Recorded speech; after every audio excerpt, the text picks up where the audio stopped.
ನಿತ್ಯಾನಂದ ಶ್ರೀ ಅದ್ವೈತ ಗದಾಧರ ಶ್ರೀವಾಸದಿ ಗೌರ ಭಕ್ತ ವೃಂದ.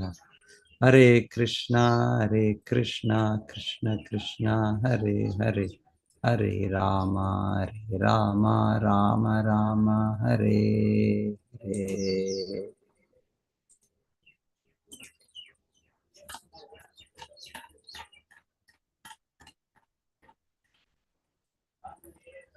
ಸ ಆದಿರಾಜೋ ರಚಿತಾಂಜಲಿರ್ ಹರಿಂ ವಿಲೋಕಿತುಂ ನಾಶಕ ದಶ್ರುಲೋಚನಃ ನ ಕಿಂಚನೋ ವಾಚ ಸ ಭಾಷ್ಪ ವಿಕ್ಲವೋ ಹೃದೋಪಗುಹ್ಯಾಮುಮ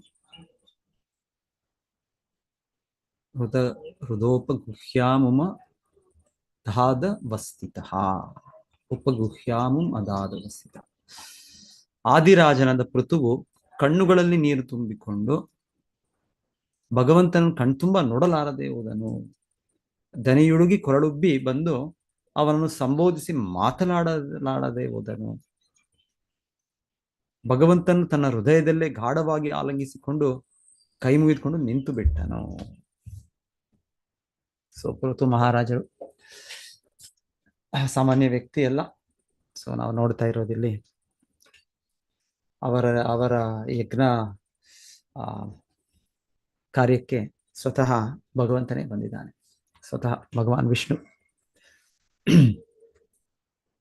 ಸೊ ಬಂದು ಈಗ ನಾವು ಹಿಂದೆ ಶ್ಲೋಕದಲ್ಲಿ ನೋಡಿದ್ದು ಭಗವಂತನು ಕೂಡ ಹೋಗ್ಲಿಕ್ಕೆ ಮನಸ್ಸಾಗಲಿಲ್ಲ. ಆಕ್ಚುಲಿ ಬಂದ ಕಾರಣ ಇತ್ತು. ಬಂದ ಕಾರಣ ಅಲ್ಲಿ ವಿಶೇಷವಾಗಿ ಇಂದ್ರನು ಕೂಡ ಭಕ್ತನೇ. ಆದರೆ ಸ್ವಲ್ಪ ಒಂದು ಸನ್ನಿವೇಶಗಳ ಇದರಿಂದನೋ ಇನ್ನೊಂದರಿಂದನೋ ಒಂದು ಪೃಥು ಮಹಾರಾಜರ ಮೇಲೆ ಅಪರಾಧ ಮಾಡ್ತಾ ಅವರ ಧರ್ಮ ಕಾರ್ಯಗಳನ್ನು ನಿಲ್ಲಿಸ್ತಾ ಅಧರ್ಮಗಳನ್ನು ಸೃಷ್ಟಿ ಮಾಡ್ತಾ, ಅಧರ್ಮ ಚಟುವಟಿಕೆಗಳು ಎಲ್ಲರೂ ಅದನ್ನ, ಯಾಕಂದ್ರೆ ದೊಡ್ಡ ವ್ಯಕ್ತಿಗಳು ಮಾಡೋದು ಎಲ್ಲರೂ ಮಾಡ್ತಾರೆ. ಸೊ ಆ ರೀತಿ ಅದೆಲ್ಲ ಇಂದ್ರನು ಮಾಡಬಾರದು. ನಾಸ್ತಿಕರಾದವರು, ಅಧರ್ಮ ವ್ಯಕ್ತಿಗಳು ಅವ್ರು ಮಾಡ್ತಾರೆ ನೂರಾರು ಸಾವಿರಾರು ವಿಧಾನಗಳು. ಆದ್ರೆ ಇಂದ್ರನು ಆ ರೀತಿ ಶುರು ಮಾಡೋದು ಸರಿಯಲ್ಲ. ಇಂದ್ರನು ಕೂಡ ಬರ್ತಾರೆ. ಸೊ ಈ ರೀತಿಯ ಒಂದು ತುರ್ತು ಸಮಯ, ಎಮರ್ಜೆನ್ಸಿ ಸಮಯ. ಸೊ ಹಾಗಾಗಿ ಬ್ರಹ್ಮದೇವರು ಬಂದಿದ್ರು ಮೊದಲಾಗಿ, ಈಗ ಸಾಕ್ಷಾತ್ ಭಗವಂತನೇ ವಿಷ್ಣು ಬಂದ. ಆದ್ರೆ ಅದು ಒಂದು ಕಾರಣ ಅಷ್ಟೇ. ಇನ್ನ ಹೆಚ್ಚು ಭಗವಂತನು ಬಂದದ್ದು ತನ್ನ ಅಷ್ಟು ಆತ್ಮೀಯನಾದ ಪೃಥು ಮಹಾರಾಜನನ್ನು ನೋಡ್ಲಿಕ್ಕೆ ಭಗವಂತ ಬಂದದ್ದು. ಸೊ ಹಾಗಾಗಿ ಭಗವಂತನು ಬಂದು ಇನ್ನ ಹಾಗೆ ಹೋಗ್ಲಿಲ್ಲ. ಭಗವಂತನಿಗೂ ವಿಷ್ಣುಗೂ ಭಗವಂತನಿಗೆ ಹೋಗ್ಲಿಕ್ಕೆ ಮನಸ್ಸಾಗ್ಲಿಲ್ಲ. ಸೊ ಇಲ್ಲಿ ಪೃಥು ಮಹಾರಾಜರು ಈ ಬಗ್ಗೆ ಹೇಳ್ತಾ ಇದ್ದಾರೆ. ಭಗವಂತನನ್ನು ನೋಡ್ತಾ ನೋಡ್ತಾ ನೋಡ್ತಾ ಅವರ ಕಣ್ಣುಗಳಲ್ಲಿ ನೀರು ತುಂಬೋಯ್ತು ಅಂತ ಹೇಳ್ತಾರೆ. ಸೊ ನಮಗೂ ಅನುಭವ, ಏನಾದ್ರು ನಾವು ಕಣ್ಣುಗಳಲ್ಲಿ ನೀರು ಬಂತು ಅಂತ ಇಟ್ಕೊಳ್ಳಿ, ಏನೋ ಸುಖದಿಂದನೋ ದುಃಖದಿಂದ ಬರುತ್ತೆ ಯಾವಾಗ ನಮಗೆ ಕಣ್ಣುಗಳ ಇದು ತುಂಬ ಹೋಗ್ಬಿಡುತ್ತೆ. ಸೊ ಯಾಕಂದ್ರೆ ಭೌತಿಕ ಜಗತ್ತು ಅಂದ್ರೆ ಇಲ್ಲಿ ದುಃಖಾಲಯ ಅಶಾಶ್ವತ. ಸೊ ಬಹಳ ದುಃಖಗಳು ಆಗ್ಬೋದು. ಸೊ ಈ ತರ ಬಂದಾಗ ಏನಾಗುತ್ತೆ, ಕಾಣೋದಿಲ್ಲ. ಸೊ ಹೇಳ್ತಾ ಇದ್ರೆ ವಿರೇ ದುಃಖ ಏನೂ ಇಲ್ಲ ಪೃಥು ಮಹಾರಾಜರಿಗೆ ಅತಿ ಆನಂದ, ದಿವ್ಯ ಆನಂದ. ಕೃಷ್ಣ ಪ್ರಜ್ಞೆಯಲ್ಲಿ ಅವರು ಅಷ್ಟವಿಕಾರ ಅದೆಲ್ಲ ಅವರ ದೇಹದ ಲಕ್ಷಣಗಳು. ಸೊ ಹಾಗೆ ಅದರಲ್ಲಿ ಅವರು ಕಣ್ಣುಗಳು ನೀರಿಂದ ತುಂಬೋಯ್ತು. ಸೊ ಹಾಗೆ ಅವರು ಹೇಳ್ತಾರೆ, ಅವ್ರು ನೋಡ್ಬೇಕು ಭಗವಂತನ ಎದುರೇ ಇದ್ದಾನೆ, ಕಾಣ್ತಾ ಇಲ್ಲ, ಸರಿಯಾಗಿ ಕಾಣ್ತಾ ಇಲ್ಲ ಭಗವಂತನ ಎದುರಿಗೆ ಬಂದಕ್ಕೆ ಅಷ್ಟು ಕಣ್ಣು ಮುಚ್ಕೊಂಡ್ಬಿಟ್ಟಿದೆ. ಹಾಗೆ ಭಗವಂತನಿಗೆ ಪ್ರಾರ್ಥನೆ ಮಾಡ್ಬೇಕು ಅಂದ್ರೆ ಕೂಡ ಆ ಗಂಟಲು ಹಾಗೆ ಇದಾಗ್ಬಿಟ್ಟಿದೆ ಅಂತ ಹೇಳ್ತಾರೆ. ಸ್ವರ ಹೀಗೆ ಅಷ್ಟೊಂದು ಆನಂದದ ಇದರಿಂದ ಕೃಷ್ಣ ಪ್ರಜ್ಞೆ ಅನುಭವ, ದಿವ್ಯಾನಂದ ಅನುಭವ. ಸೊ ಆದ್ರಿಂದ ಅವ್ರಿಗೆ ಹೀಗೆ ಅಂತ ಹೇಳ್ತಾ ಇದ್ದಾರೆ. ಸೊ ಹಾಗಾಗಿ ಅವ್ರೇನ್ ಮಾಡ್ತಾರೆ, ಭಗವಂತನನ್ನು ಹೃದಯದಲ್ಲೇ ಆಲಂಗಿಸಿದ್ದಾರೆ. ಸೊ ಹೊರಗೆ ಇದು ಭಗವಂತನಿದ್ದಾನೆ, ಎದುರೇ ಇದ್ದಾನೆ, ಅದಕ್ಕೆ ಸಾಕಷ್ಟು ನೋಡಕ್ ಆಗ್ತಾ ಇಲ್ಲ, ಸಾಕಷ್ಟು ಆ ರೀತಿ ಭಗವಂತನಿಗೆ ಉದ್ದೇಶಿಸಿ ಮಾತಾಡ್ಲಿಕ್ಕೆ ಆಗ್ತಾ ಇಲ್ಲ. ಹಾಗೆ ಒಳಗೆ ಆಂತರ್ಯವಾದವರು ಹೃದಯದಲ್ಲಿ ಗಾಢವಾಗಿ ಆಲಂಗಿಸಿಕೊಂಡು ಕೈ ಮುಗಿದುಕೊಂಡು ನಿಂತು ಬಿಡ್ತಾರೆ. ಹಾಗೆ ಸ್ಟಂಡ್ ಒಂದು ರೀತಿಯಲ್ಲಿ ಏನ್ ಹೇಳಿದ್ವಿ ನಾವು, ಸ್ತಂಭ ಅನ್ನೋ ಲಕ್ಷಣ. ಸೊ ಆ ರೀತಿಯಲ್ಲಿ ಒಂದು ರೀತಿಯಲ್ಲಿ ಸೊ ಇದೆಲ್ಲ ಶುದ್ಧ ಭಕ್ತರು, ತುಂಬಾ ಮಹಾಭಾಗವತರು, ಉತ್ತಮ ದರ್ಜೆ ಭಕ್ತರ ಲಕ್ಷಣಗಳು. ಸೊ ಹೀಗೆ ಪೃಥು ಮಹಾರಾಜರು ನೋಡಿ, ನಾನೆಂತೂ ಕೇಳಿರ್ಲಿಲ್ಲ ಪೃಥು ಮಹಾರಾಜರ ಬಗ್ಗೆ. ನನ್ನ ಕೃಷ್ಣ ಪ್ರಜ್ಞೆ ಆಂದೋಲನ ಅದಕ್ಕೆ ಸಂಪರ್ಕ ಬರೋವರೆಗೂ, ಭಕ್ತರು ವೈಷ್ಣವರ ಸಂಪರ್ಕ ಬರೋವರೆಗೂ, ಶಿಲ ಪ್ರಭುಪಾದರ ಪುಸ್ತಕಗಳು ಸಂಪರ್ಕ ಬರೋವರೆಗೂ ನನಗಂತೂ ಆ ಈ ಇತಿಹಾಸ ಅಲ್ಲಿ ಸ್ವಲ್ಪ ಇಂಟ್ರೆಸ್ಟ್ ಇತ್ತು ನನಗೆ, ಶಾಲೆಯಲ್ಲಿ ಹೋಗುವಾಗ. ಸೊ ಅಲ್ಲಿ ಓದ್ಬಿಡು ಯಾವಾಗ್ಲೂ ಅದು ಅದು ಈ ಇಂಟ್ರೆಸ್ಟ್ ಇರುತ್ತೆ. ಅದೊಂದು ಕಾದಂಬರಿಗಳು ಓದೋ ರೀತಿಯಲ್ಲಿ, ನಾವೆಲ್ ಓದೋ ರೀತಿಯಲ್ಲಿ, ಈ ಕತೆ ಅವ್ರ ಕತೆ, ಆ ರಾಜ ಬಗ್ಗೆ, ಈ ರಾಜ ಬಗ್ಗೆ, ಸೊ ಈ ರೀತಿ ಎಲ್ಲ. ಸೊ ಶಾಲೆಯಲ್ಲಿ ಅದ್ರಲ್ಲಿ ನಾನು ಸ್ವಲ್ಪ ಇಂಟ್ರೆಸ್ಟ್, ಆಸಕ್ತಿ ಜಾಸ್ತಿ. ಸೊ ಎಕ್ಸಾಮ್ ಅಲ್ಲೂ ಕೂಡ ಅದ್ರಲ್ಲಿ ಅಂಕ ಪಡೆಯೋದು ಸ್ವಲ್ಪ ಜಾಸ್ತಿ. ಸೊ ಆದ್ರೆ ನಾನು ಇದರಲ್ಲಿ ನನಗೆ ಪೃಥುಮಾರ ಬಗ್ಗೆ ಕೇಳಲಿಲ್ಲ. ಏನೋ ನಮ್ಮ ತಂದೆ ತಾಯಿಯರು ಮನೆಯಲ್ಲಿ ಅವ್ರಿಗೂ ಪಾಪ ಅವ್ರಿಗೂ ಗೊತ್ತಿರ್ಲಿಲ್ವೇನೋ ಅವ್ರಿಗೂ. ಸೊ ಹಾಗೆ ಅವರು ಕೂಡ ತಿಳಿಸ್ಲಿಲ್ಲ. ಮತ್ತೆ ಶಾಲಾ ಇದರಲ್ಲಿ ಅಲ್ಲಂತೂ ಇಲ್ಲವೇ ಇಲ್ಲ ಇದು. ನೋಡಿ ಅವರ ಬಗ್ಗೆ ಇಲ್ಲಿ ಹೇಳ್ತಾ ಇರೋದು, ಪೃಥು ಮಹಾರಾಜರು ಆದಿರಾಜ ಅಂತ ಹೇಳ್ತಾ ಇದ್ದಾರೆ. ಹೇಗೆ ಕೃಷ್ಣನು ಆದಿಪುರುಷ, ಇದು ಗೊತ್ತಿರಲಿಲ್ಲ ನನಗೆ. ಕೃಷ್ಣನು ಆದಿಪುರುಷ ಅಂತಾನು ಗೊತ್ತಿರಲಿಲ್ಲ. ಭಕ್ತರ ಸಂಪರ್ಕಕ್ಕೆ ಬಂದು ಶಿಲ ಪ್ರಭುಪಾದರ ಈ ಪುಸ್ತಕಗಳೆಲ್ಲ, ಈ ವೈದಿಕ ಸಾಹಿತ್ಯದಿಂದ, ಈ ಭಾಗವತದಿಂದ, ಗೋವಿಂದಂ ಆದಿಪುರುಷಂ ತಮಹಂ ಭಜ, ಇದು ನನಗೂ ತಿಳಿದಿದ್ದು. ಸೊ ನಮಗೆಲ್ಲ ಬಹಳ ಜನಕ್ಕೆ ನಮ್ಗೆ ಇದೇ ರೀತಿ ಅನುಭವ. ಸೊ ಏನಿವೆ, ಹೀಗೆ ಆದಿರಾಜ ಅಂದ್ರೆ ಇಲ್ಲಿ ಹೇಳ್ತಾ ಇರೋದು, ಹಾಗೆ ಭಗವಂತನು ಆದಿಪುರುಷನಿದ್ದ ಹಾಗೆ, ಎಲ್ಲರಿಗೂ ಮೂಲ ಅವನೇ, ಪರಮನು. ಸೊ ಆ ರೀತಿ ಎಲ್ಲ ರಾಜರಿಗೂ ಒಂದು ರೀತಿ ಪರಮ ಇವರು ಯಾರು, ಪೃಥು ಮಹಾರಾಜ. ಸೊ ಹಾಗೆ ಶಕ್ತ್ಯಾವೇಶ ಅವತಾರ ಅಂದ್ರೆ ಒಂದು ಭಗವಂತನ ಪ್ರತಿನಿಧಿಯಾಗಿ ಹೇಗೆ ರಾಜ್ಯಭಾರ ಮಾಡೋದು, ಹೇಗೆ ಪ್ರಜೆಗಳಿಗೆ ರಕ್ಷಣೆ ಕೊಡೋದು, ಹೇಗೆ ಎಲ್ಲರ ಪ್ರಜೆಗಳ ಸುಖವಾಗಿ ಅವ್ರಿಗೆ ನಿಜವಾದ ಸುಖ, ದೈಹಿಕ ಸುಖ, ಇಂದ್ರಿಯ ಸುಖ ಅಲ್ಲ, ನಿಜವಾದ ಸುಖ, ಮನುಷ್ಯರೇ ಅಲ್ಲ, ಪ್ರಾಣಿಗಳು ಸಹ, ಎಲ್ಲ ಪ್ರಜೆಗಳು, ಎಲ್ಲರೂ ಪ್ರಜೆಗಳೇ. ಪ್ರಜಾಯತೆ, ಆ ದೇಶದಲ್ಲಿ ಹುಟ್ಟಿದ ಜೀವಿಗಳು, ಸೊ ಎಲ್ಲರ ರಕ್ಷಣೆ. ಸೊ ಆ ರೀತಿಯ ಹೊಣೆಗಾರಿಕೆ. ಸೊ ಆದರ್ಶ ರಾಜ ಅಂತ ಶಿಲ ಪ್ರಭುಪಾದಲ್ಲಿ ಆದಿಪುರುಷ ಅನ್ನೋದಕ್ಕೆ ಅರ್ಥ ಇಲ್ಲಿ ಭಾವಾರ್ಥದಲ್ಲಿ ಕೊಡ್ತಾರೆ. ಸೊ ಆದರ್ಶ ರಾಜ. ಸೊ ಇಂಥ ರಾಜ ಪೃಥು ಮಹಾರಾಜ. ಎಷ್ಟರ ಮಟ್ಟಿಗೆ ಅಂದ್ರೆ ಹೇಳ್ತಾ ಇದ್ದಾರೆ, ಅವ್ರಿಗೆ ಅವರ ಜವಾಬ್ದಾರಿ ಮಾಡ್ತಾ ಇದ್ದಾರೆ, ಜೊತೆಗೆ ಅವರು ಭಗವಂತನ ಶುದ್ಧ ಭಕ್ತರು, ಉನ್ನತ ಭಕ್ತರು. ಸೊ ಸ್ವಲ್ಪ ಒಂದ್ಸಲ ಹೇಳ್ತೇವೆ ನಾವು ಜನರಿಗೆ, ಜಪ ಮಾಡಿ, ಹರೇ ಕೃಷ್ಣ ಮಂತ್ರ ಜಪಿಸಿ ಅಂದ್ರೆ, ನಮಗೆ ಸಮಯ ಇಲ್ಲ ಸರ್, ನಮ್ಗೆ ಸಮಯ ಇಲ್ಲ.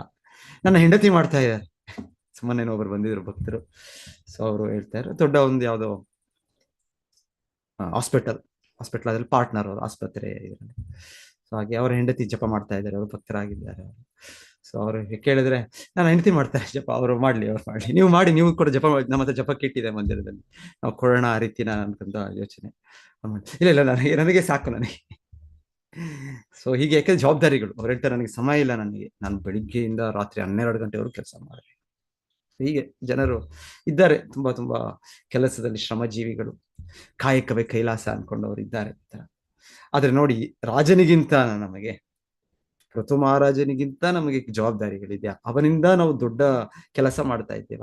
ನಾವೇನ್ ಮಾಡ್ತಾ ಇದೀವಿ? ಎಷ್ಟಾದ್ರು ನಮ್ಮ ಒಂದು ಈ ತರ ಒಂದು ಉದ್ಯಮ ಇರ್ಬೋದು, ಒಂದು ಕೆಲಸ ಇರ್ಬೋದು, ಅಲ್ಲಿ ಕೆಲವು ನಿಮ್ಗೆ ನಿಮ್ಮನ್ನ ಅವಲಂಬಿಸಿರೋ ಒಂದು ನಿಮ್ಮ ಕೆಲಸದವ್ರು ಇರ್ಬೋದು. ಹಾಸ್ಪಿಟಲ್ ಅಂದ್ರೆ ಅಲ್ಲಿ ಅಲ್ಲಿ ನಿಮ್ಗೆ ಇರ್ತಾರೆ, ಡಾಕ್ಟರ್ಸ್ ಇರ್ತಾರೆ, ನರ್ಸಸ್ ಇರ್ತಾರೆ, ಪೇಷಂಟ್ಸ್ ಬರ್ತಾರೆ. ಜವಾಬ್ದಾರಿ ಇದೆ, ಇಲ್ಲ ಅಂತಲ್ಲ. ಅದು ಎಷ್ಟು ಇಲ್ಲ ಅಂದ್ರೆ ಆಮೇಲೆ ನಿಮ್ ಕುಟುಂಬ ಇದೆ. ಮುಖ್ಯವಾಗಿ ನಾವ್ ಯಾಕೆ ಮಾಡೋದು, ಎಲ್ಲೋ ಒಂದು ನನ್ಗೆ ಅದರಿಂದ ಸ್ವಲ್ಪ ಹಣ ಸಿಗುತ್ತೆ. ಹಣ ಸಿಗೋದ್ರಿಂದ ನನ್ನ ಕುಟುಂಬ, ನನ್ನ ಫ್ಯಾಮಿಲಿ, ನನ್ನ ಹೆಂಡತಿ, ನನ್ನ ಮಕ್ಕಳು ನೋಡ್ಕೊಂಡು, ಇದು ಜವಾಬ್ದಾರಿ. ಇಲ್ಲ ಸ್ವಲ್ಪ ವ್ಯಕ್ತಿ ಸ್ವಲ್ಪ ಇದಾದ್ರೆ, ಇನ್ನ ಸ್ವಲ್ಪ ನನ್ನ ತಂದೆ ತಾಯಿಯರು, ಇನ್ನ ಸಮಾಜಕ್ಕೆ ಸ್ವಲ್ಪ ಸಹಾಯ ಮಾಡ್ತೀನಿ, ಬೆಳೆದ್ರೆ ಸ್ವಲ್ಪ. ರಾಜನಿಗೆ ಎಷ್ಟು ಜವಾಬ್ದಾರಿ ಇದೆ, ಈಗಲೂ ಇದ್ದಾರೆ, ಇಲ್ಲ ಅಂತಲ್ಲ, ಜವಾಬ್ದಾರಿಯುತ ರಾಜಕಾರಣಿಗಳಿದ್ದಾರೆ. ಅವರು ಬೆಳಿಗ್ಗೆಯಿಂದ ರಾತ್ರಿವರೆಗೂ ಅವರು ಕೆಲಸ ಮಾಡ್ತಾರೆ, ಇಲ್ಲ ಅಂತಲ್ಲ, ಇದ್ದಾರೆ. ಆದರೆ ಅವರು ಕೃಷ್ಣ ಪ್ರಜ್ಞೆಯಲ್ಲಿಲ್ಲ. ಇಲ್ಲಿ ನೋಡಿ, ಮಹಾರಾಜ ಇವರು ಪೃಥು ಮಹಾರಾಜರು, ಅವರು ಎಲ್ಲ ಜವಾಬ್ದಾರಿಯುತವಾಗಿ, ಅವರು ಪ್ರಜೆಗಳು ಬಂದು ನಮ್ಗೆ ಆಹಾರ ಇಲ್ಲ ಅಂದಾಗ ಅವರು ಯಾಕೆ ಆಹಾರ ಇಲ್ಲ, ಯಾಕೆ ಉತ್ಪತ್ತಿ ಇಲ್ಲ ಪ್ರಕೃತಿಯಲ್ಲಿ, ಹಾಗೆ ಅವರು ಮೂಲ ಕಾರಣಕ್ಕೆ ಹೋಗಿ ಭೂದೇವಿಯವರ ಹಿಂದೆ ಬೆನ್ನಟ್ಟರು. ಪರಿಹಾರ ಮಾಡಿದ್ರು. ನಿಜವಾದ ಪರಿಹಾರ ಕಂಡುಕೊಂಡ್ರು ಅವರು. ಸೊ ತುಂಬಾ ಜವಾಬ್ದಾರಿಯುತ ಇದು. ಅದರಲ್ಲೂ ಕೂಡ ಅವರು ಅಶ್ವಮೇಧ ಯಜ್ಞ 99 ಅಶ್ವಮೇಧ ಯಜ್ಞ ಮಾಡಿದ್ರು. ಮತ್ತೆ ಅದಕ್ಕೂ ಮೇಲಾಗಿ ಅವರು ಶುದ್ಧ ಭಕ್ತರು. ಭಗವಂತನಿಗೆ ಎಷ್ಟು ಪರಿಶುದ್ಧ ಭಕ್ತರಂದ್ರೆ, ಭಗವಂತನು ಬಂದಿದ್ದಾನೆ, ಭಗವಂತನು ಅಲ್ಲಿಂದ ಹೋಗ್ಲಿಕ್ಕೆ ಮನಸ್ಸಾಗ್ತಾ ಇಲ್ಲ ಕೃಷ್ಣನಿಗೆ. ಹಾಗೆ ಇವರು ಕೂಡ ಭಗವಂತನನ್ನು ಹಾಗೆ ಬೀಳ್ಕೊಡೋದಕ್ಕೆ ರೆಡಿ ಇಲ್ಲ, ಭಗವಂತನ ಇಲ್ಲೇ ಇರಬೇಕು ಕೃಷ್ಣ. ಸೊ ಪ್ರಭುಪಾದ್ ಬಹಳ ಚೆನ್ನಾಗಿ ಭಾವಾರ್ಥದ ಒಂದು ಪಾಪ ಬರಿತಾ ಇದ್ದಾರೆ ಸ್ಟೇಟ್ಮೆಂಟ್ ನೋಡಿ. ಅಂತ ಒಂದು ಜವಾಬ್ದಾರಿಯುತ ವ್ಯಕ್ತಿ ಕೂಡ, ಅವರು ಕೂಡ ಕೃಷ್ಣ ಪ್ರಜ್ಞೆ ಉನ್ನತ ಪಥದಲ್ಲಿ ಇರ್ಬೋದು. ಸೊ ಈ ರೀತಿಯಲ್ಲಿ ಇಲ್ಲ ನಾವು ಮಕ್ಕಳಿಗೆ ಒಂದ್ಸಲ ಸಾಮಾನ್ಯ ಇದು ನಮ್ಮ ಇದರಲ್ಲಿ, ಅಯ್ಯೋ ಎಕ್ಸಾಮ್ ಇದೆಯೋ ನಿನಗೆ ನೋಡಿ, ಎಂಟ್ರೆನ್ಸ್ ಎಕ್ಸಾಮ್ ಇದೆ, ಇನ್ನೊಂದಿದೆ, ನಿನಗೆ ಬಿಟ್ಬಿಡು, ಇದೆಲ್ಲ ಬೇಡ, ಇದೆಲ್ಲ ಇದೆ, ಜಪ ಮಾಡೋದೆಲ್ಲ ಬಿಟ್ಬಿಡು. ಹೀಗೆ ನೋಡ್ತೀವಿ ನಾವು. ಭಕ್ತರ ಇವ್ರೆ, ಆದ್ರೆ ಮಕ್ಕಳಿಗೆ ಅವರು ಅಷ್ಟು ಪ್ರೋತ್ಸಾಹ ಕೊಡಕ್ಕಾಗಲ್ಲ. ಯಾಕಂದ್ರೆ ನಮ್ಗೆ ಭೌತಿಕ ಇದು ನಾವು ಅನ್ಕೊಳ್ತೀವಿ, ಇದು ದೊಡ್ಡ ಸಾಧನೆ ಅನ್ಕೊಳ್ತೀವಿ. ನಾವು ಭಕ್ತಿಯಲ್ಲಿ ನಮ್ಗೆ ಯಾವುದು ಮುಖ್ಯ, ಎಷ್ಟು ಮುಖ್ಯ ಅದು ನಮ್ಗೆ ತಿಳಿಯೋದಿಲ್ಲ. ಸೊ ಹಾಗೆ ನಮಗೆ ಮುಖ್ಯವಾದದ್ದು ಕೃಷ್ಣ ಪ್ರಜ್ಞೆ ಮುಖ್ಯ. ಆಮೇಲೆ ನಾವು ಕೂಡ ವೈಯಕ್ತಿಕವಾಗಿ ಅದನ್ನ ಪಾಲನೆ ಮಾಡಬೇಕು. ಮತ್ತೆ ನಮ್ಮನನ್ನು ಅವಲಂಬಿಸಿರೋರನ್ನು ಅದನ್ನ ಪ್ರೋತ್ಸಾಹಿಸ್ಬೇಕು. ಇಲ್ಲಾಂದ್ರೆ ಒಂದ್ ರೀತಿ ಪಾಖಂಡಿಗಳು ಅಂದ್ರೆ ಇಲ್ಲಿ ಹೇಗೆ ಇಂದ್ರನು ಪಾಖಂಡಿ ಅವನು ವೇಷ ಧರಿಸಿ ಬಂದು ನಾನು ಏನೋ ಭಕ್ತನು, ನಾನು ಸನ್ಯಾಸಿ ನಾನು ಅಂತ ಕೆಂಪು ಬಟ್ಟೆ ಹಾಕಿ ಇನ್ನೊಂದು ದಂಡ ಇಟ್ಟು ಅದರೆಲ್ಲ ಬಂದು, ಹಾಗೆ ನಾವು ಕೂಡ ಭಕ್ತರು ಅಂತ ಹೇಳ್ಕೊಳ್ತೇವೆ. ನಾವು ಜಪಮಾಲೆ ಇಟ್ಕೊಳ್ತೇವೆ, ನಾವು ಇದು ಕಂಠಿಮಾಲೆ ಹಾಕೊಳ್ತೇವೆ, ತಿಲಕ ಧಾರಣೆ ಮಾಡ್ತೇವೆ. ಆದ್ರೆ ನಾವು ಎಷ್ಟು ಭಕ್ತರು ಅಂತ ನಮ್ಗೆ ನಮ್ಮ ಚಟುವಟಿಕೆಗಳು ಗೊತ್ತಾಗುತ್ತೆ, ನಾವು ಬೇರೆಯವ್ರಿಗೆ ಎಷ್ಟು ಪ್ರೋತ್ಸಾಹಿಸೋದು ಗೊತ್ತಾಗುತ್ತೆ. ನಾಕೆ ತಿಲಕ್ ಘಲೈ ಮಾಲ ಈ ಕಲಿ ಚೇಲ ಅಂತ ಹೇಳ್ತಾರೆ ಆಚಾರ್ಯರು. ಈ ರೀತಿ ನಾವು ಕೃಷ್ಣ ಪ್ರಜ್ಞೆಯನ್ನ ಒಂದು ಪ್ರಾಮಾಣಿಕವಾಗಿ ತೀವ್ರವಾಗಿ ತಗೊಳ್ಳಿಲ್ಲ ಅಂದ್ರೆ ಅದು. ಸೊ ಎನಿವೆ, ಇಲ್ಲಿ ಹೇಳ್ತಾರೆ ಪೃಥು ಮಹಾರಾಜರು ಅಷ್ಟು ತೀವ್ರವಾಗಿ ತಗೊಂಡು ಅವರ ಕರ್ತವ್ಯಗಳನ್ನೂ ಮಾಡ್ತಾ ಇದ್ರು. ಇಲ್ಲ ಅಂತಲ್ಲ, ಅವರು ಕರ್ತವ್ಯಗಳು ಮಾಡ್ಲಿಲ್ಲ ಅವರು ಅಂತಲ್ಲ, ಅವ್ರು ಬಿಟ್ಬಿಟ್ರು. ಅಲ್ಲಿ ಎಲ್ಲೋ ಕಾಡಿಗೆ ಹೋಗ್ಬಿಟ್ರು, ವನವಾಸಕ್ಕೆ ಹೋಗ್ಬಿಟ್ರು. ಅರ್ಜುನ ಹೇಳಿದ್ರು ಕೃಷ್ಣನಿಗೆ, ಕೃಷ್ಣ ಬೇಡ ಈ ಯುದ್ಧ, ನನಗೆ ಸಾಕು, ನಾನು ಆತ್ಮತೃಪ್ತನು, ನನಗೇನು ಬೇಡ, ನಾನು ಕಾಡಿಗೆ ಹೋಗ್ಬಿಡ್ತೇನೆ. ಕೃಷ್ಣ ಇಲ್ಲ, ನೀನು ಯುದ್ಧ ಮಾಡ್ಲೇಬೇಕು, ನೀನು ಕ್ಷತ್ರಿಯನು, ನಿನ್ನ ಕರ್ತವ್ಯ ಇದೆ, ನಿನ್ನ ಗೃಹಸ್ಥನು, ನಿನ್ನ ಕರ್ತವ್ಯ ಇದೆ. ಹಾಗೆ ಭಗವಂತನೇನು ನಮಗೆ ಕರ್ತವ್ಯಗಳನ್ನ ಬಿಟ್ಬಿಡಿ ಅಂತ ಹೇಳ್ತಾ ಇಲ್ಲ, ಆದ್ರೆ ಕರ್ತವ್ಯಗಳು ಮಾಡ್ತಾ ಕೃಷ್ಣ ಪ್ರಜ್ಞೆ ಬೆಳೆಸ್ಬೇಕು. ನಾವ್ ಹೇಗಂದ್ರೆ ಕೃಷ್ಣ ಪ್ರಜ್ಞೆ ಇಲ್ಲ ಅಂದ್ರೆ ಕರ್ತವ್ಯ, ಇಲ್ಲ ಕರ್ತವ್ಯಗಳು ಭೌತಿಕ ಕರ್ತವ್ಯ, ಇಲ್ಲ ಅಂದ್ರೆ ಕೃಷ್ಣ ಪ್ರಜ್ಞೆ, ಹೀಗಾಗ್ಬಾರ್ದು. ಸೊ ನಾನು ಪ್ರಾರಂಭಿಕವಾಗಿ ಮೊದಲಿಗೆ ಆಗ್ತಾ ಇತ್ತು. ನಾನು ಕಾಲೇಜ್ ಫಸ್ಟ್ ಅವಾಗ ವಿದ್ಯಾರ್ಥಿ ಸ್ಟಡಿ ಮಾಡುವಾಗ ಜಪ ಮಾಡ್ತಾ ಇದ್ದೆ. ನಾನು 16 ಸುತ್ತು ಶುರು ಮಾಡಿದ್ದೆ ಮಾಡಕ್ಕೆ. ಎಕ್ಸಾಮ್ ಬಂತು, ಬಿಟ್ಬಿಡೋದು. ಜಪ ಬ್ಯಾಗ್ಗೆ ಟಾಟಾ, ಹರೇ ಕೃಷ್ಣ, ಆಯ್ತು. ಸೊ ಆಯ್ತು ಅವಾಗ, ಯಾಕಂದ್ರೆ ಎಕ್ಸಾಮ್, ಅಯ್ಯೋ ಓದ್ಬೇಕು, ಅಯ್ಯೋ ಇದು ಎಕ್ಸಾಮ್, ಇಷ್ಟು ಟೆನ್ಷನ್, ಇಷ್ಟು ಪೇಪರ್, ಇದು ಪಾಸ್ ಆಗ್ತೀನೋ ಫೇಲ್ ಆಗ್ತೀನೋ ಗೊತ್ತಿಲ್ಲ. ಹೀಗೆಲ್ಲ. ಸೊ ಹೀಗೆ ನಮ್ಮ ಕೃಷ್ಣ ಪ್ರಜ್ಞೆಯಲ್ಲಿ ಈ ತರ ಇರುತ್ತೆ. ಆದ್ರೆ ಆ ತರ ಮಾಡ್ಬಾರ್ದು. ನಾವು ನಮ್ಮ ಕೃಷ್ಣ ಪ್ರಜ್ಞೆನೂ ಮಾಡ್ಬೇಕು, ನಾವು ನಮ್ಮ ಕರ್ತವ್ಯಗಳು ಮಾಡ್ಬೇಕು. ಭೌತಿಕ ವಿದ್ಯಾರ್ಥಿಯ ಕರ್ತವ್ಯಗಳಿರುತ್ತೆ, ನಮ್ಮ ಜಾಬಲ್ಲಿ ಕರ್ತವ್ಯಗಳಿರ್ತವೆ. ಸೊ ಅದು ಮಾಡ್ತಾ ನಾವು ನಮ್ಮ ಕೃಷ್ಣ ಪ್ರಜ್ಞೆಯನ್ನು ಮುಂದುವರಿಸಬೇಕು. ನೋಡಿ ಪೃಥು ಮಹಾರಾಜರು ನೋಡಿ ಎಷ್ಟು ಮುಂದುವರಿದ್ದಾರೆ ಕೃಷ್ಣ ಪ್ರಜ್ಞೆ ಅಂದ್ರೆ, ಭಗವಂತನ ಸಾಕ್ಷಾತ್ ವಿಷ್ಣು ಕೃಷ್ಣ ಬಂದಿದ್ದಾರೆ. ಭಗವಂತ ಅಲ್ಲಿಂದ ಹೋಗಕ್ಕೆ ರೆಡಿ ಇಲ್ಲ. ಇವರ ಕಣ್ಣುಗಳಿಂದ ಸಂಪೂರ್ಣ ಆ ಪ್ರೇಮದ ಇದು ಇದಿದೆ. ಸೊ ಇದು ಪರಿಪೂರ್ಣತೆ. ಯಾರಿಗೂ ಕೂಡ ಇದು ಸಾಧಿಸ್ಬೋದು. ಇದರಿಂದ ತಿಳಿಯೋದು ನಮ್ಗೆ ಅಷ್ಟೇ, ತಿಳಿಯೋದೇನಂದ್ರೆ ಕೃಷ್ಣ ಪ್ರಜ್ಞೆ ಹೀಗೆ ಆಗ್ಬೇಕು, ಹಾಗೆ ಆಗ್ಬೇಕು, ನನಗೆ ಇದು ಸಿಕ್ಕಿದ್ರೆ ಮಾತ್ರ ಆಗುತ್ತೆ, ಅದು ಸೌಲಭ್ಯ ಸಿಕ್ಕಿದ್ರೆ ಮಾತ್ರ ಆಗುತ್ತೆ, ಇಲ್ಲ. ಯಾವ ಸ್ಥಿತಿಯಲ್ಲೂ ಕೂಡ ಕೃಷ್ಣ ಪ್ರಜ್ಞೆಯನ್ನು ಅಭ್ಯಾಸ ಮಾಡೋದು ಎಷ್ಟು ಬ್ಯುಸಿ ಇದ್ರೂ ಕೂಡ ಮಾಡ್ಬೋದು. ಎಷ್ಟು ಮಟ್ಟಿಗೆ ಅಂದ್ರೆ ಅವರೊಬ್ಬರೇ ಪಾಲನೆ ಮಾಡ್ತಾ ಇಲ್ಲ, ಎಲ್ಲ ಜನರು ಕೂಡ ಕೃಷ್ಣ ಪ್ರಜ್ಞಾಯುತದಲ್ಲಿದ್ದಾರೆ. ಅದು ರಾಜನ ಶಕ್ತಿ, ರಾಜನ ಸಾಮರ್ಥ್ಯ. ಅಂದ್ರೆ ಅವನು ಯಥಾ ರಾಜ ತಥಾ ಪ್ರಜಾ. ಅವನು ಅಷ್ಟು ಆದರ್ಶವಾಗಿ ಇದ್ರೆ ಎಲ್ಲ ಜನರು ಅವರು ಕೂಡ ಅದೇ ಆಗ್ತಾರೆ. ಓ ನೋಡಿ, ನಮ್ಮ ರಾಜನು ಭಗವಂತನಿಗೆ ಎಷ್ಟು ಪ್ರಿಯನು. ಸೊ ನಾವು ಕೂಡ ಈ ರಾಜನ ಆಶ್ರಯದಲ್ಲಿ ನಾವು ಕೂಡ ಭಗವಂತನ ಪ್ರಿಯರಾಗಬೇಕು. ಸೊ ಇಲ್ಲ ಅಂದ್ರೆ ಇಲ್ಲಿ ಕೇಳ್ತಾ ಇದ್ದೀವಿ, ಶಿಲ ಪ್ರಭುಪಾದರು ಇದನ್ನ ತಗೊಂಡು, ಪ್ರಭುಪಾದರು ಆ ಸಮಯ ಈ ಭಾವಾರ್ಥ ಬರೆಯುವಾಗ, ಈ ಭಾವಾರ್ಥ ಮೋಸ್ಟ್ಲಿ ಪ್ರಭುಪಾದ್ ಬರ್ದದ್ದು ಯಾವ ವರ್ಷ ಬರ್ದಿದ್ದಾರೆ ಈ ಪ್ರಭುಪಾದ್ ಈ ಭಾವಾರ್ಥ? ಯಾರಾದ್ರೂ ಗೆಸ್ಟ್ ಮಾಡ್ಬೋದಾ? 70ನೇ ವಯಸ್ಸು ಹತ್ತಿರದಲ್ಲಿದ್ದೀರಾ ಮಾತಾಜಿ, ವೆರಿ ಗುಡ್. ಇನ್ಯಾರಾದ್ರು? ತುಂಬಾ ಹತ್ತಿರದಲ್ಲಿದ್ದೀರಾ. ನನಗೆ ಅನ್ಸುತ್ತೆ ಇದು ಇನ್ಯಾರು ಹೇಳ್ಬೋದಾ ಎಕ್ಸಾಕ್ಟ್? 72ನೇ ವಯಸ್ಸಲ್ಲಿ 72 ಅಂತ ಹೇಳ್ತಾರೆ ದೀಪಾ ಮಾತಾ. ಯಾಕೆ 70 ಅಂತ ಹೇಳ್ತಾರೆ? ನೀವ್ ಯಾಕೆ 72? ಯಾಕೆ ಕಾರಣ ಏನು ರತ್ನ ಮಾತಾಜಿ? ನೀವ್ 70 ಅಂತ ಯಾಕೆ ಹೇಳಿದ್ರಿ? ಅಲ್ಲಿ ದೀಪಾ ಮಾತಾಜಿ 72 ಅಂತ ಯಾಕೆ ಹೇಳಿದ್ರಿ? ಅವರು ಅಮೆರಿಕಕ್ಕೆ ಹೋದಾಗ ಶುರು ಮಾಡಿದ್ರಲ್ಲ ಪ್ರಭುಜಿ, ಅವಾಗ ಅವ್ರ ಓಕೆ. ದೀಪಾ ಮಾತಾಜಿ ಯಾಕೆ ಹೇಳಿದ್ರು 72 ಅಂತ? ಮಾತಾಜಿ ಹೇಳಿದಕ್ಕೆ ಹತ್ರದಲ್ಲಿ ಇನ್ನೊಂದು ಗೆಸ್ ಮಾಡ್ಬಿಟ್ರಾ? 72 70ನೇ ವಯಸ್ಸಾದ್ಮೇಲೆ ಅಲ್ಲಿ ಹೋದ್ರಲ್ಲ ಪ್ರಭುಜಿ, ಹಂಗಾಗಿ. ಓಕೆ ಓಕೆ, ನೀವು ಕೂಡ ಅದೇ ಕಾರಣ ಕೇಳ್ತಾ ಇದ್ದೀರಾ. ಇಲ್ಲಿ ಮುರಳೀಧರ್ ಪ್ರಭು ಚಾಟ್ ಬಾಕ್ಸ್ ಕಾರಣ ಕೊಡ್ತಾ ಇದ್ದಾರೆ. ಅವ್ರಿಗೆ ಸೂಕ್ಷ್ಮವಾಗಿ ಅವ್ರ ಭಾವಾರ್ಥ ಓದಿದ್ದಾರೆ. ಅವ್ರು ಹೇಳ್ತಾರೆ ವಾರ್. ಎಸ್, ಅವ್ರು ಹೇಳಿದ್ ಕರೆಕ್ಟ್. ಮುರಳೀಧರ್ ಪ್ರಭು ಹೇಳಿದ್ ಕರೆಕ್ಟ್. ಸೊ ಯಾವ ವಾರ ಅದು? ಇಲ್ಲಿ ಕೂಡ ಹೇಳಿದ್ರು, ಅದು ಕೂಡ ಹೇಳಿದ್ರು ಇದರಲ್ಲಿ ಭಾವಾರ್ಥದಲ್ಲಿ. ಹಾ, ಪಾಕಿಸ್ತಾನ ವಾರ್. ಪಾಕಿಸ್ತಾನ ಜೊತೆ ಬಹಳ ವಾರ್ಗಳಾಯ್ತು. ಯಾವ ವಾರ ಅದು ಕೂಡ? ಯಾವ ವಾರ ಮಾತಾಜಿ? ಬಹಳ ಸಮಯ ಆಯ್ತು ಅವ್ರ ಜೊತೆ ಆಗ್ತಾನೆ ಇರುತ್ತೆ, ಅಲ್ಲಿ ಯುದ್ಧ ನಡೀತಾನೆ ಇರುತ್ತೆ ಅಲ್ಲಿ ಗಡಿ ಪ್ರದೇಶದಲ್ಲಿ. ಕಾಶ್ಮೀರಲ್ಲೂ ಈಗ ನಡೀತಾನೆ ಇದೆ, ನಮಗೆ ಅಷ್ಟು ಗೊತ್ತಾಗೋದಿಲ್ಲ ಏನೋ, ನಡೀತಾನೆ ಇದೆ. ಯಾವ ವಾರ ಇದು? ಆ ಸ್ವಾತಂತ್ರ್ಯ ಸಮಯದಲ್ಲೂ ವಾರ ಆಯ್ತು. 1947 ಅಲ್ಲೂ ಕೂಡ ಒಂದು ರೀತಿ ಅವರು ಕೂಡ ತಗೊಳ್ಬೇಕು, ನಾವು ಕೂಡ ತಗೊಳ್ಬೇಕು ಅಂತ ಯಾರು ಜಮ್ಮು ಕಾಶ್ಮೀರ ಹಾಗೆಲ್ಲ ಅದೆಲ್ಲ. ಇದು ಯಾವ ವಾರ? ಇದು ಯಾವ ಸಮಯದ ವಾರ? ಹಾ, ಬಾರ್ಡರ್ದು. So Kashmir border. ಅದೇ 1971 ನೋಡಿ ಚಾರಿತ್ರಿಕವಾಗಿ 1966 ಫಸ್ಟ್ ವಾರ, ಒಂದು ವಾರ ಆಯ್ತಲ್ಲ, ಅವರು ಲಾಲ್ ಬಹದ್ದೂರ್ ಶಾಸ್ತ್ರಿ ಅವ್ರು ಇದು ಮಾಡಿದ್ದು. ಇದು ಎರಡನೇ ವಾರ.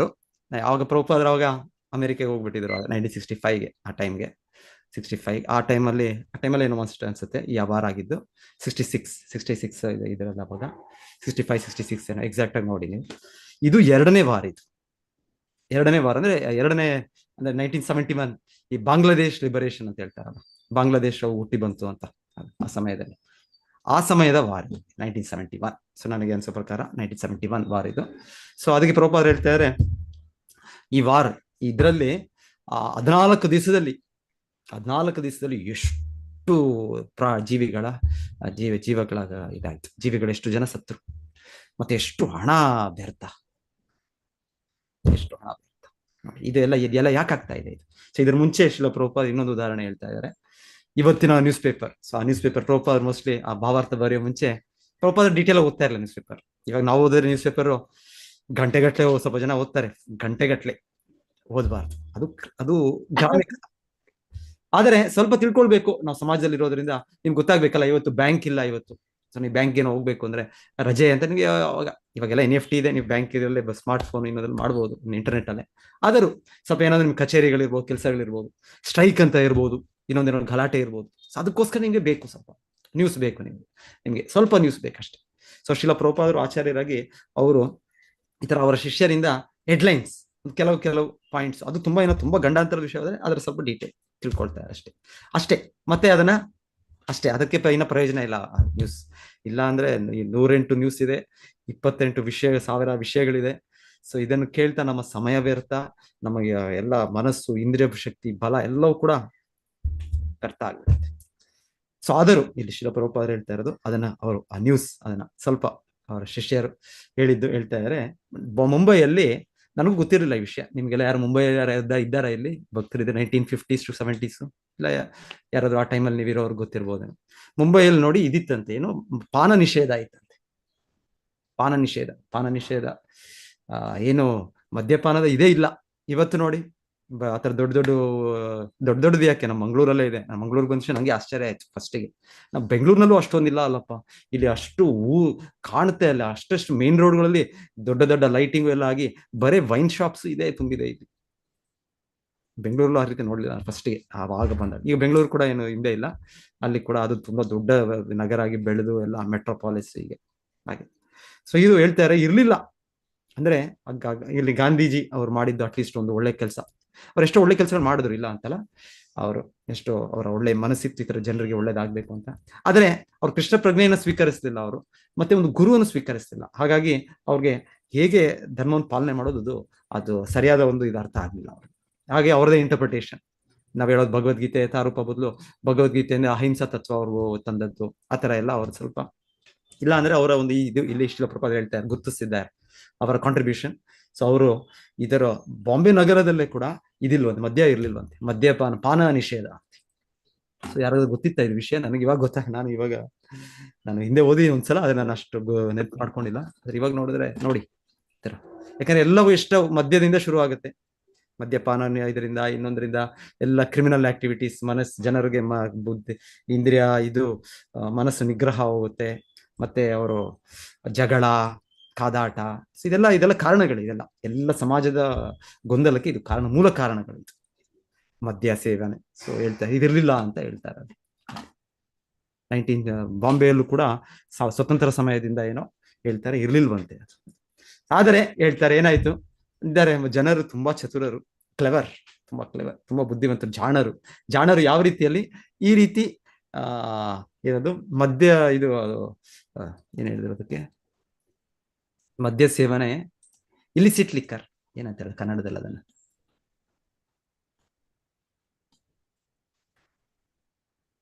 ಸಾರಾಯಿ ಬಟ್ಟಿ, ಅಕ್ರಮವಾಗಿ ಸಾರಾಯಿ ಬಟ್ಟಿ ಇಳಿಸುವುದನ್ನು ಹೆಚ್ಚು ಮಾಡಿದ್ದಾರೆ. ಸೊ ಜನರು ಇದರಲ್ಲಿ ಇಂಟೆಲಿಜೆಂಟ್, ಇದರಲ್ಲಿ ಕ್ಲೆವರ್. ಸೊ ಎಷ್ಟಿಗೆ ಅಂದ್ರೆ ಹೇಳ್ತಾ ಇದ್ದಾರೆ ಶಿಲ ಪ್ರಭುಪಾದರಿಗೆಲ್ಲ ಗೊತ್ತು ಎಲ್ಲೆಲ್ಲಿ ಹೇಗೆ ನಡೀತಾ ಇದೆ ಅಂತ. ಎಲ್ಲ ಪಬ್ಲಿಕ್ ಲ್ಯಾಬರೇಟರಿಗಳು, ಇಲ್ಲಿ ಶೌಚಾಲಯ, ಅಲ್ಲೆಲ್ಲ ಮಾರಾಟ ಆಗ್ತಾ ಇರ್ತದೆ.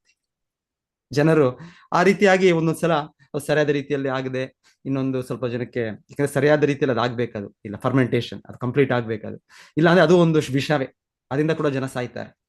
ಸೊ ಈ ರೀತಿಯೆಲ್ಲ ಜನರು, ಆಮೇಲೆ ಅದರಿಂದ ಅವ್ರಿಗೆ ಇದು ಕಡಿಮೆ ಆಯ್ತು, ಏನು ಅವ್ರಿಗೆ ಬೇಕು, ಅವ್ರಿಗೆ ಸರ್ಕಾರಕ್ಕೆ ಡೆಫಿನೆಟ್ಲಿ ಬೇಕು, ಹಣ ಬೇಕು, ಹಣ ಅವರ ಭಂಡಾರಕ್ಕೆ, ಟ್ರೆಷರಿಗೆ.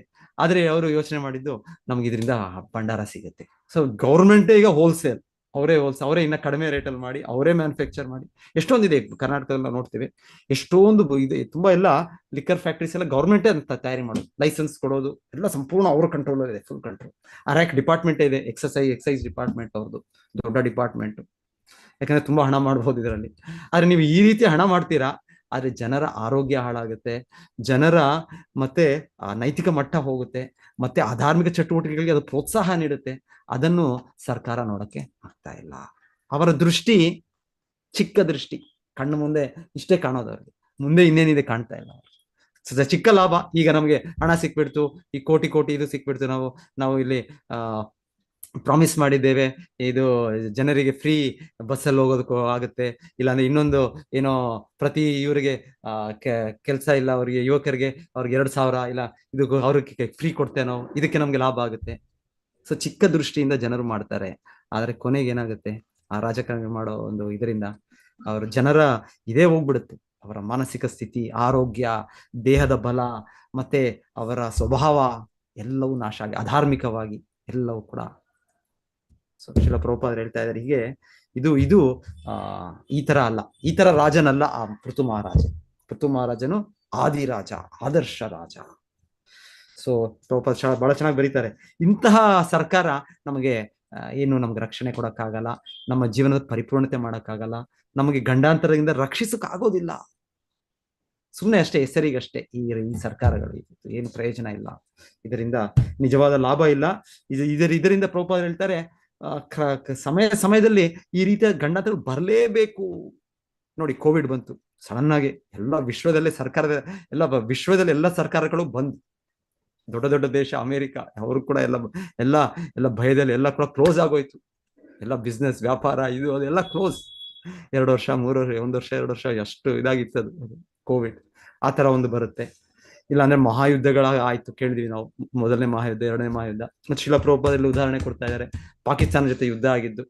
ನಾವು ಈಗ ನೋಡ್ತೇವೆ, ಸಡನ್ ಆಗಿ ಬರುತ್ತೆ, ಕೇಳ್ತೇವೆ, ಅಲ್ಲಿ ಪಹಲ್ಗಾಮ್, ಅಲ್ಲಿ ಕಾಶ್ಮೀರಲ್ಲಿ ಅಲ್ಲಿ ಹೋಗಿ ಅಲ್ಲಿ ಗುರಗಾಮಿಗಳು ಮಾಡಿದ್ರು, ಅಷ್ಟು ಕ್ರೂರಿಗಳು ಅವರು. ಇದು ಧರ್ಮದ ಹೆಸರಿನಲ್ಲಿ ಅಂತ ಹೇಳ್ತಾರೆ, ಏನು ಧರ್ಮ ಬಂತು? ಧರ್ಮ, ಅವರ ಹೆಂಡತಿಯರಿದ್ದಾರೆ, ಅವರ ಮಕ್ಕಳಿದ್ದಾರೆ, ಅವರ ಮುಂದೆಯೇ ಅವ್ರನ್ನ ಕೊಂದದ್ದು. ಈ ರೀತಿಯ ಧರ್ಮಗಳಿವೆ, ಈ ರೀತಿಯ ಒಂದು ಪಾಲನೆಗಳಿದೆ. ಸೊ ಅನಂತರ ಇವರು ನಮ್ಮ ಭಾರತದವರು ಆಪರೇಷನ್ ಸಿಂಧೂರ್ ಅಂತ. ಎನಿವೇ, ಇದೆಷ್ಟು ಕೆಲಸ ಮಾಡುತ್ತೆ? ಯಾಕೆ ನಮಗೆ ಈ ರೀತಿ ಆಗ್ತಾ ಇದೆ? ನಮ್ಮ ದೇಶಕ್ಕೆ ಯಾಕೆ ಆಗ್ತಾ ಇದೆ ಇದೆಲ್ಲ? ಯಾಕೆ ಈ ತರ ಕಷ್ಟಗಳು ಬರ್ತಾ ಇದೆ? ಯಾಕೆ ಈ ದುರ್ಘಟನೆಗಳು ಬರ್ತಾ ಇದ್ದಾರೆ? ಯಾಕೆ ಇದೆಲ್ಲ ಆಗುತ್ತೆ? ಯಾಕೆ ಅಂದ್ರೆ ನಾವು ಧರ್ಮದ ಪಾಲನೆ ಮಾಡ್ತಾ ಇಲ್ಲ. ಸೊ ವೈಯಕ್ತಿಕವಾಗಿ ನಾವು ಮಾಡ್ತಾ ಇಲ್ಲ, ಸಾಮಾಜಿಕವಾಗಿ ಮಾಡ್ತಾ ಇಲ್ಲ. ಸೊ ಇದು ಹೊಣೆಗಾರಿಕೆ, ಸರ್ಕಾರದ ಹೊಣೆಗಾರಿಕೆ. ಸರ್ಕಾರ ಇಲ್ಲ ನಮಗೆ ಇದಿಲ್ಲ. ಸೊ ಹೇಳ್ತಾರೆ, ಕೋರ್ಟ್ ಯಾವ್ದೋ ಒಂದು ನಾನು ನೋಡಿದೆ ಮೊನ್ನೆ ನ್ಯೂಸ್, ಚೆನ್ನೈಯಲ್ಲಿ ಹೈಕೋರ್ಟು ಅಲ್ಲಿ ಇದು ಕೊಟ್ಟಿದೆ, ತೀರ್ಪು ಕೊಟ್ಟಿದೆ. ಏನ್ ತೀರ್ಪು ಅಂದ್ರೆ, ಇಲ್ಲಿ ಗೋಮಾಂಸೆಯನ್ನು ಅದರ ನಿಷೇಧ, ಅದನ್ನು ಗೋಹತ್ಯೆ ನಿಷೇಧ. ಸೊ ಅದು ಈ ಬೇರೆ ಧರ್ಮಗಳಲ್ಲಿ ಕೂಡ ಇಲ್ಲ ಅಂದ್ರೆ ಸ್ವಲ್ಪ ಜನ ಹೇಳ್ತಾರೆ, ಇಲ್ಲ ನಿಮಗೆ ಇದು ಪ್ರಶ್ನೆ, ಆಕ್ಚುಲಿ ಈ ಪ್ರಶ್ನೆ ಪ್ರಭುಪಾದರು ಹೇಳ್ತಾರೆ ಇವರಿಗೆ ಹೋಗಿ ಕೇಳಿರ್ತಾರೆ, ಗಾಂಧೀಜಿಗೆ ಕೇಳಿರ್ತಾರೆ. ಗಾಂಧೀಜಿ ನಾವು ಓದ್ವಿ ಅಂದ್ರೆ, ಗಾಂಧೀಜಿ ಸುಮಾರು ಒಳ್ಳೆ ಮಾಡಿದ್ದು ಇದೆ, ಅದ್ರ ಜೊತೆಗೆ ಈ ತರ ವಸ್ತುಗಳು ಇದೆ ಅಂದ್ರೆ ಅಪರಿಪೂರ್ಣ ಅಂತ ನಾವು ತಿಳ್ಕೊಳ್ಬಹುದು. ಯಾಕಂದ್ರೆ ಬದ್ಧ ಜೀವಿ ಅಂದ್ರೆ ಅಪರಿಪೂರ್ಣತೆ ಇರುತ್ತೆ. ಸೊ ಅವರು ಅವರಿಗೆ ಕೇಳ್ತಾರೆ ಯಾರೋ ಸ್ವಲ್ಪ ಜನ ಹೋಗಿ, ನೀವು ತುಂಬಾ ದೊಡ್ಡ ವ್ಯಕ್ತಿ, ನಿಮ್ಮನ್ನು ಎಲ್ಲರೂ ಗೌರವಿಸ್ತಾರೆ, ಕೇವಲ ಹಿಂದೂಗಳು ಅಂತಲ್ಲ, ಮುಸ್ಲಿಮರು ಕೂಡ ನಿಮ್ಮನ್ನು ಗೌರವಿಸ್ತಾರೆ. ಯಾಕಂದ್ರೆ ಗಾಂಧೀಜಿ ಆ ರೀತಿಯ ಒಂದು ಅವರು ಈ ಹಿಂದೂ ಮುಸ್ಲಿಂ ಬಾಯಿ ಬಾಯಿ, ಸೊ ಆ ರೀತಿ ಅವರ ಉದ್ದೇಶ ಇತ್ತು. ಅವರು ಒಳ್ಳೆ ಉದ್ದೇಶನ ಒಳ್ಳೇದಿತ್ತು. ಎಲ್ಲ ಜೀವಿಗಳು ಒಂದು ಒಳ್ಳೆ ಸಹೋದರ ಭಾವದಿಂದ ಇರಬೇಕು ಅಂತ, ಭಾರತ ಒಗ್ಗಟ್ಟಿನಲ್ಲಿ ಇರಬೇಕು ಅಂತ ಒಳ್ಳೆಯ ಇದೆ ಇದು ಉದ್ದೇಶ. ಆದರೆ ಈಗ ಅವ್ರಿಗೆ ಕೇಳಿದ್ರೆ ಯಾರೋ ಹೋಗಿ, ನೋಡಿ ನಿಮ್ಮ ಮುಸ್ಲಿಮರು ಕೂಡ ನಿಮ್ಮನ್ನು ತುಂಬಾ ಇದು ಮಾಡ್ತಾರೆ, ಗೌರವಿಸ್ತಾರೆ, ಹಾಗಾಗಿ ನೀವು ಅವರಿಗೆ ಮನವಿ ಮಾಡಬಾರ್ದಾ ಈಕೆ ಇದನ್ನು ಯಾವುದು ಗೋಮಾಂಸ ಏನು ಗೋಹತ್ಯೆ ಬಿಡೋದು, ಯಾಕಂದ್ರೆ ಅದು ದೊಡ್ಡ ಪಾಪ ಕಾರ್ಯ, ಅದು ನಮ್ಮ ಶಾಸ್ತ್ರದಲ್ಲಿದೆ, ವೇದಗಳಲ್ಲಿದೆ, ಅವರ ಧರ್ಮದಲ್ಲೂ ಇದೆ. ಆದರೆ ಕಾಲ ಸಮಯದಲ್ಲಿ ಎಲ್ಲ ಧರ್ಮಗಳು ಬದಲಾವಣೆ ಆಗುತ್ತೆ. ನಮ್ಮ ಭಗವದ್ಗೀತೆ ಯಥಾರೂಪ ಹೋಗಿ ಇನ್ನೇನೋ ರೂಪ ಆಗ್ಬಿಟ್ಟಿದೆ ಈಗ ಅದು. ಸೊ ಹಾಗಾಗಿ ಅವ್ರದ್ದು ಕೂಡ ಆ ಕುರಾನ್ ಕೂಡ ಏನೋ ಆಗ್ಬಿಟ್ಟಿದೆ ಈಗ. ಸೊ ಹಾಗೆಲ್ಲ ಆಗಿರುತ್ತೆ. ಸೊ ನೀವು ಅವ್ರಿಗೆ ಒಂದು ಮನವಿ ಮಾಡಬಾರ್ದ?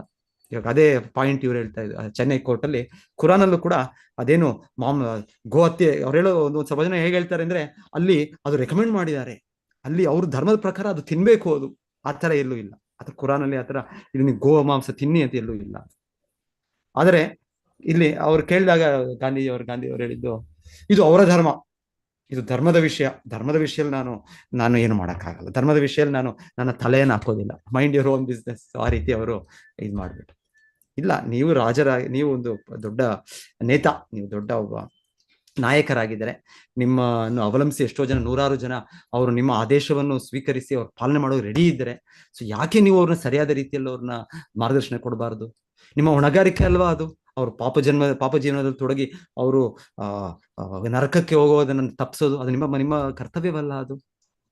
ನರಕ ಇರ್ಲಿ, ಮುಂದೆ ನರಕ ಇದೆ, ಇಲ್ಲೇ ನರಕ ಇದೆ, ಇಲ್ಲೇ ಈಗ ಈ ರೀತಿ ಯುದ್ಧ ಬಂದ್ರೆ, ಈ ತರ ಉಗ್ರಗಾಮಿಗಳು ಬಂದು ಶೂಟ್ ಮಾಡಿದ್ರೆ ಇದೇನು ನರಕವಲ್ಲವ ಇದು?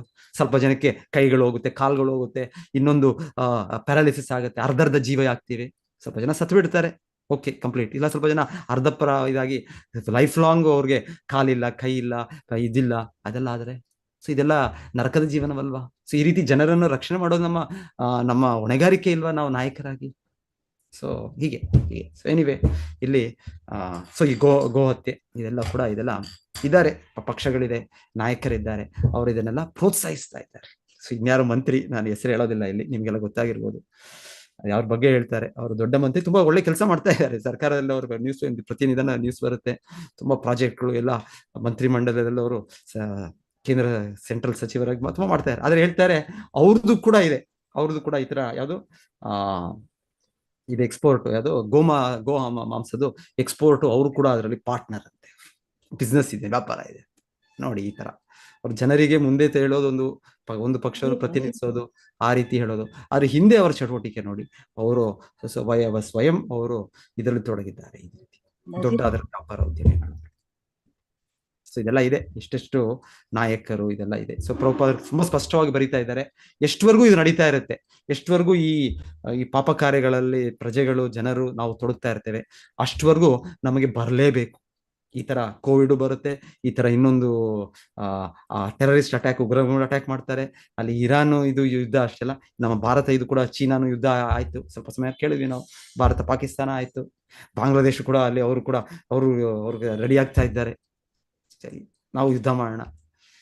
ಸೊ ಹಾಗೆ ಯುದ್ಧ ಅಂದ್ರೆ ನೂರಾರು ಜನ, ಸಾವಿರಾರು ಜನ ಸಾಯ್ತಾರೆ. ಈಗೆಲ್ಲ ಮಿಸೈಲ್ಗಳು, ಇದರಲ್ಲಿ ಕೇವಲ ಅಲ್ಲಿ ಮುಂದೆ ಅಲ್ಲಿ ಸೈನಿಕರು ಸಾಯೋದಲ್ಲ, ಯಾವ ದೊಡ್ಡ ದೊಡ್ಡ ನಗರಗಳು ಎಲ್ಲ ಕಾಯ್ತಾ ಇವೆ, ಅವ್ರು ಆಗ್ಲೇ ಟಾರ್ಗೆಟ್ಸ್, ಅವ್ರು ಫುಲ್ ಅವ್ರು ಮಿಸೈಲ್ ಹಾಕಿ ಇದಾಕಿ ಎಲ್ಲ ಸ್ಯಾಟಲೈಟ್ ಎಲ್ಲ ಕೊಡ್ತಾರೆ, ಸಹಾಯ ಕೊಡ್ತಾರೆ.